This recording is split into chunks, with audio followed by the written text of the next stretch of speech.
Get ready for ধনেপাতা। সন্দেহ হয়ে গেছে আর মনটা চপচপ করছিল, তাই ভাবলাম ধনেপাতার চপ করা যাক। ধনেপাতার চপ করার জন্য 1,00,000 টাকা দামের এই সোয়েটারটা আমি পরে নিলাম আর তার সাথে প্যান্টটাও পরে নিলাম। আর তারপর আমি সেই দামি চিরুনিটা দিয়ে ভালো করে মাথাটা আমি আঁচড়ে নিলাম।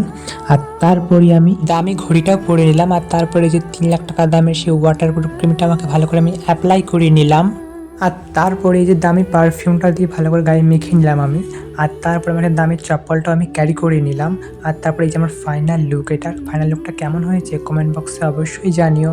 আর সন্ধে হলে না চপচপ করে মনটা, তাই ভাবলাম আজকে ধনেপাতার চপ করা যাক। তো ধনেপাতার চপ করার জন্য বেসন নিয়ে নিয়েছি, চালের গুঁড়ি, আর তার সাথে নিয়ে নিয়েছি লবণ, লঙ্কার গুঁড়ো, হলুদ। তো ভালো করে সুন্দর একটা ব্যাটার বানিয়ে নিতে হবে। ধনেপাতা দিয়ে ভালো করে মাখিয়ে একটা সুন্দর ব্যাটার বানিয়ে নিয়েছি। আর তারপর কড়াইটা গরম হয়ে গেলেই কড়াইয়ের মধ্যে দিতে হবে সাদা তেল। তারপর কড়াইটা গরম হয়ে আসলেই ওই তেলের মধ্যে ছেড়ে দিতে হবে ধনেপাতার বড়াগুলো।